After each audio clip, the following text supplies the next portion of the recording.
Hey everyone. Today I'm here to talk to you about Asperger's syndrome, and I thought I'd do my video, or my presentation as a video, seeing as I'd get a bit too nervous talking to people up front, specifically for the reason that I'm talking about, Asperger's syndrome. Now, I decided I would do my report on Asperger's syndrome, seeing as it's something that I've been diagnosed with, and I thought I could give you a better insight than other people who are just looking at it from the outside, as being, so I could give you a more personal, in-depth look at how everything works for us, even though that's almost impossible to explain. But I'll do my best. Anyway, just because Asperger's is part of the autism spectrum and causes social dysfunction as its main point, it makes us it makes people really struggle with being in situations with other people and talking to other people, or even just talking to a camera that has a video that's going to be seen by other people, as you could probably tell. But besides that, there's a lot of other things. For instance, not being able to understand like a lot of emotions, facial expressions, not being able to look people in the eye, having to stick to routines, and just a lot of stress and paranoia as well.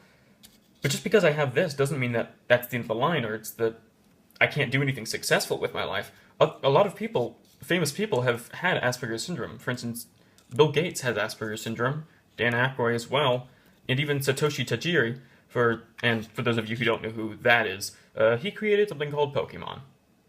So, obviously pretty successful, if I do say so myself. But other people in the past, before we had the diagnosis of Asperger's syndrome, have been speculated to have it based upon information we know about them now. For instance, Albert Einstein, as for one, Mozart, and even Charles Darwin have been suspected to have Asperger's. So you can see that just because people have Asperger's syndrome doesn't mean that it's the end for them. You can obviously be very successful, but just because these people have been successful doesn't mean that everybody else will be, or everybody else has. It's nearly impossible to be this successful, let alone be in a normal working environment for very long. But that's what I'm going to talk to you about today, is the negatives that we are plagued with when it comes to being in social situations or trying to find a job, but also the positives that we also get from having Asperger's syndrome that can put us ahead of the game and ahead of everybody else. Alright, so the first piece that we'll be tackling right now is titled Inhibition of Return in response to eye gaze and peripheral cues in young people with Asperger's syndrome, and this is written by Andrea Murata, I believe, and 6 other people also helped with it, so it's not just her.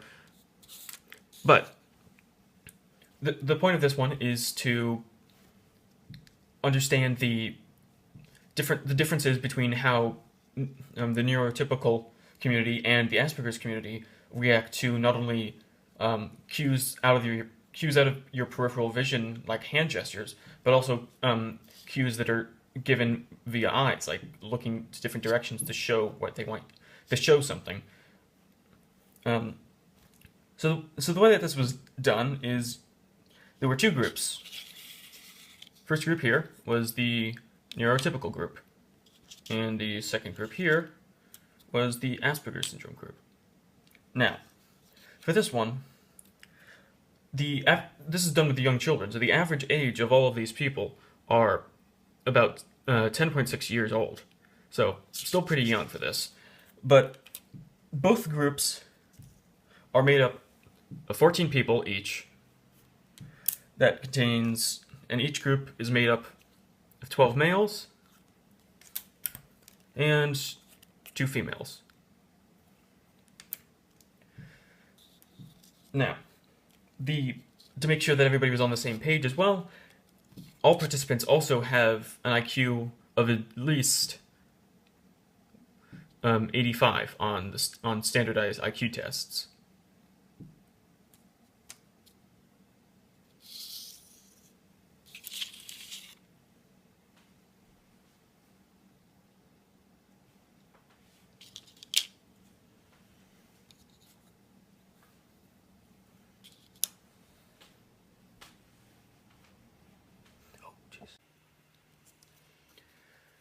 The way that the first test was done is through something that looks like this.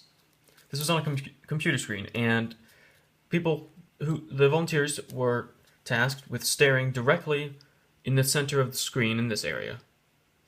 Now, there was no X there, but I'm just showing you as an example. And after staying there for a second or two, one of the side boxes would briefly illuminate for just a fraction of, like about a tenth of a second. Then, a second or two later, an X would appear in one of the two side boxes. It could be the same box that the illumination happened, or it could be a different one. It was in a random order, so there wasn't a pattern to follow.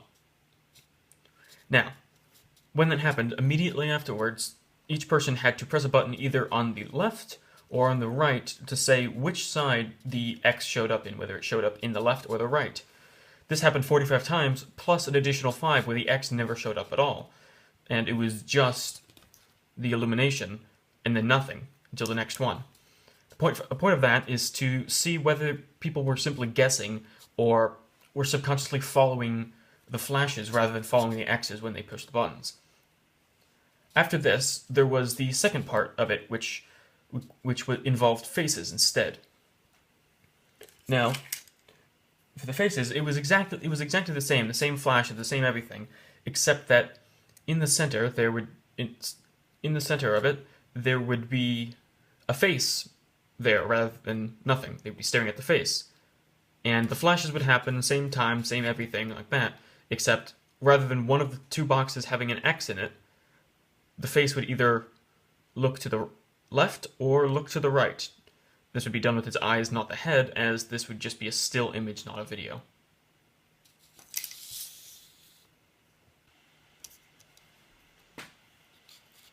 Now for the results, we're only going to be looking at the Asperger syndrome group, seeing as the neurotypical group acts as the control, and their results are what we're reviewing off of, basing our findings off of.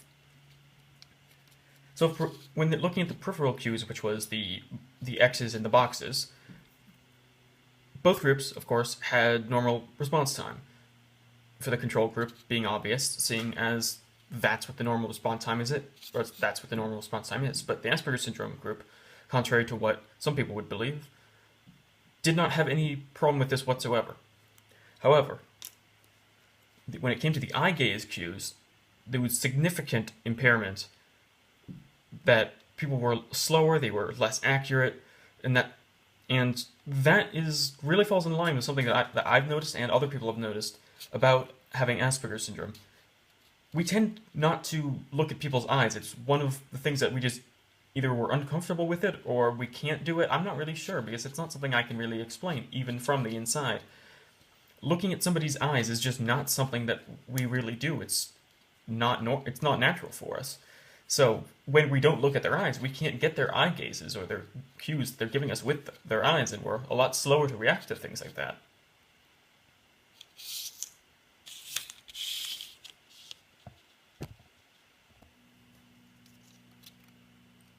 Now for our next piece, we step away a little bit from talking about traits in children and start talking about traits that are more noticed in adults, rather.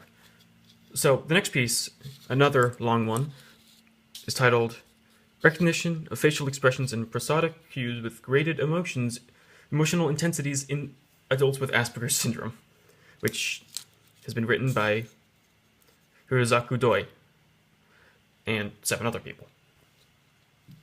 Now the point of this one is to show the abilities and disabilities of people with Asperger's syndrome in comparison to the rest of the world when it comes to being able to recognize the emotions that people show on their face, and also the emotions that people show through their voice, like sounding angry or looking angry, seeing as a lot of that stuff tends to be pretty difficult and is really important in a social situation. But when you can't tell that somebody's angry and you just keep blathering on, let's just say it can end friendships pretty quickly.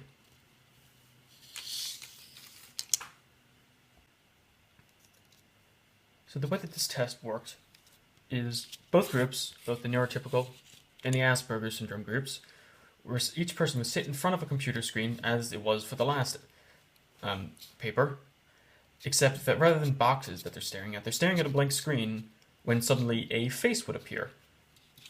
That face would either have the emotions of being angry, happy, or sad. Now with these three ones, the faces would appear with varying degrees of emotion on their faces, being 20%, 40%, 60%, 80%, and 100%. 20 being the least amount of emotion, 100% being an extreme amount of emotion. Mind you, these were not smiley faces like this, like you can see here. This is just an example, as they use actual photographs, which I do not have access to. But these tests were done, and in between each face there would be a random pattern of dots and colors and such, just to act as a palette cleanser in between each test. Now, these tests were done, each of these screens, these faces were shown 96 times. So this was a pretty long thing that they did. That's 30 times for each of these three emotions, plus a fourth emotion, or lack of emotion as it would be. 6 of them came up with a neutral face. The reason for that is to see whether, when doing that, there was no button for this. So either the person would point out that there's no button for this, or that's neutral, or they would press one of the other buttons, and if it consistently showed the same button, like for instance, if this face was shown and they consistently picked this for angry, it would show sort of a bias towards anger.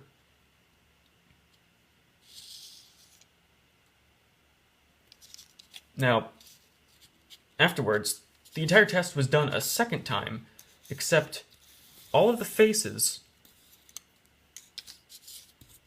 were upside down, including the neutral one as well. Now this may seem kind of silly, or this isn't going to do anything, but you'd be surprised of how different results can be for people just looking at faces upside down, especially photographs and not just drawings.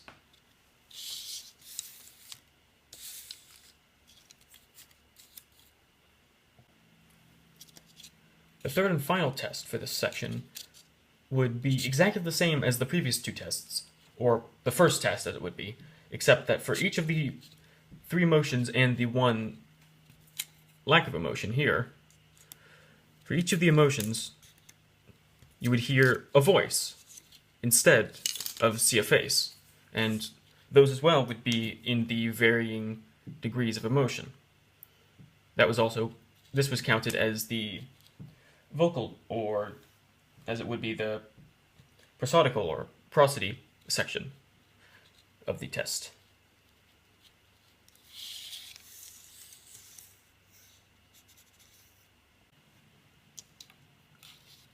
After analyzing the results, it can be plainly seen that the Asperger's group had significant issues recognizing both sadness and anger when in comparison to the baseline results of the neurotypical control group.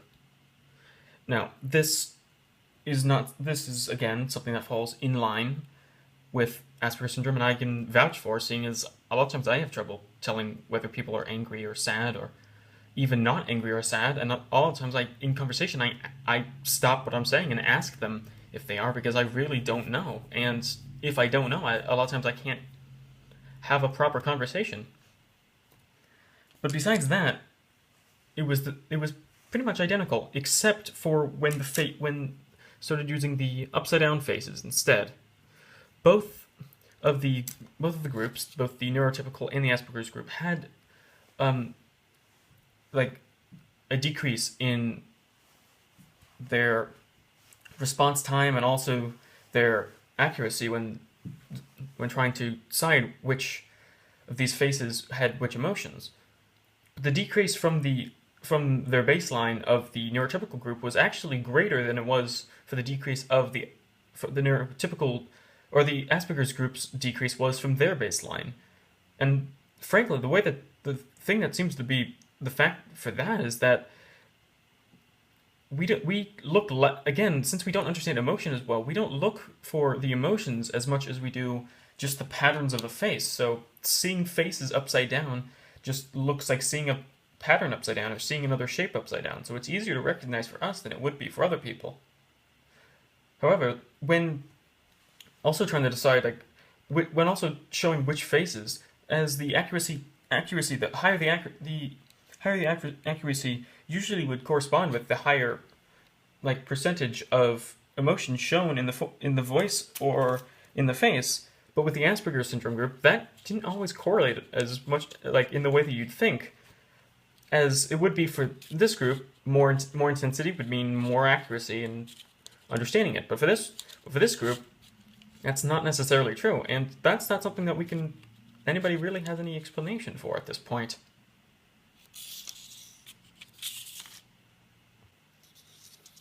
Now, the final piece that to be taking a look at is titled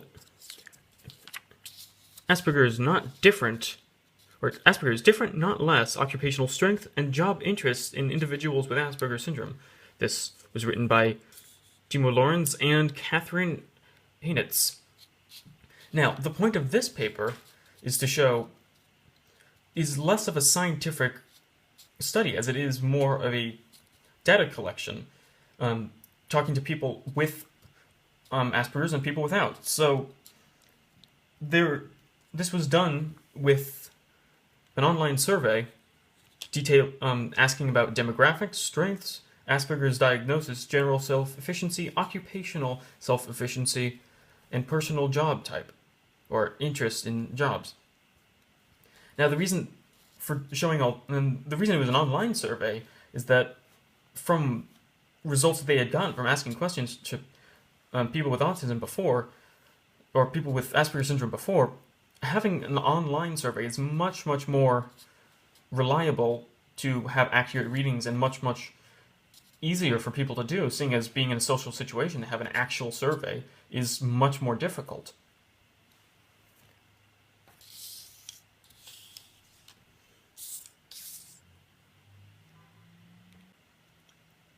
Now, in this piece, both groups were still there. Both groups were still involved, even though this was meant to be a study gathering data from people with Asperger's and not so much the general public. Still, both the neurotypical control group and the Asperger's syndrome group were represented in this experiment, mostly being just to compare answers to see what sort of answers Asperger's syndrome people would have in comparison to the rest of the world. Now, the way that the group of the neurotypical, there were 155 people in the survey. On the other hand, the Asperger's syndrome group had 136 people.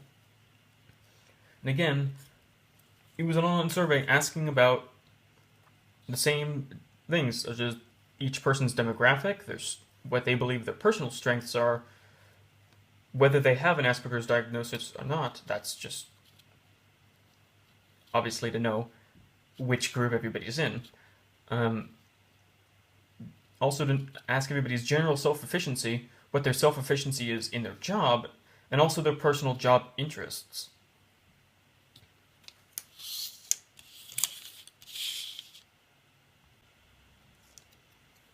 For the results, we're only going to be looking at the Asperger syndrome group, for what should be fairly obvious reasons. Now, the point of going on here is to see what sort of jobs people with Asperger syndrome not so much should have, but what sort of jobs people could be successful at having. And the way that it works is there's no real specific field that Asperger's syndrome people should be in.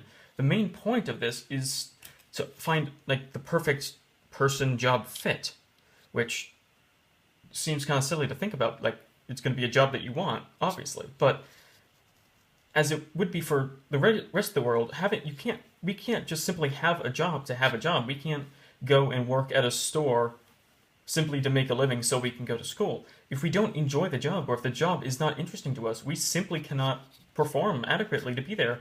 We can't be interactive with other people. We can't do the job correctly. Even if we want to do the job to get the money, we can't do it if we simply aren't interested in it. So person job fit is really required for you to have a successful career. So if you have Asperger's syndrome, you're going to want to make sure you can try to find something that you're interested in, or do research to find jobs that have something interesting to you rather than just what pays well. Because even if something pays well, it doesn't mean that you're going to be successful. You really need to have something that you like, otherwise nothing will happen. You'll just be fired really quickly, actually.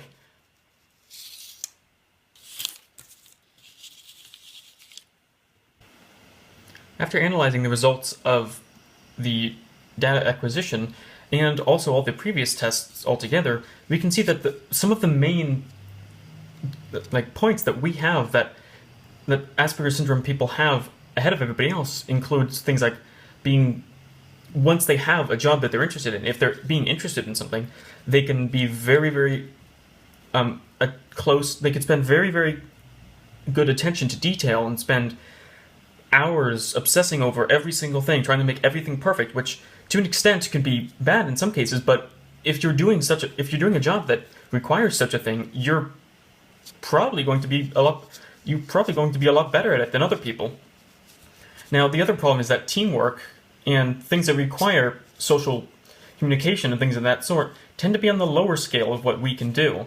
So if that's a requirement more than, say, working with our hands or doing very tedious things that are repetitive, even like computer programming and things of that sort, it just simply won't work. We have to be interested in something to be able to do it. So there's no specific field that people with Asperger's syndrome should go into. If you have to find something that you're interested in, or else it's not going to work. But beside the social dysfunction that you get, there's a lot of other things that come up because of that. There's things like depression and stress and anxiety and meltdowns, which, trust me, I've had plenty of, even here. But with all this stuff, there's a lot of things that would get in the way, but if you play your cards right and you find a job that works for you, a lot of times you can just get rid of all this stuff and be one of the more successful people around. So, although a lot of times I seem really happy, a lot of times I'm just putting on a front so other people think I am. And if that means that inside I might be sad or angry or anything of that sort, that still doesn't mean that I'm not the person that you see from the outside. People who have Asperger's syndrome don't want to be lonely, even if they separate themselves from the rest of the world. They want to have friends. We want to be social, but we just can't do it too well. So even if you're working with somebody with Asperger's syndrome, you shouldn't ignore them or act like they do to try to make them feel better. You should try to work with them one-on-one and try to create an understanding and a bond between the two of you. Otherwise, it's not just going to be bad for them, but you might feel bad for not having. You might feel bad because you don't have another friend that you could have had. Because being friends with somebody with Asperger's is surprisingly good. Thanks for watching. Sorry about the rambling. I am still very nervous.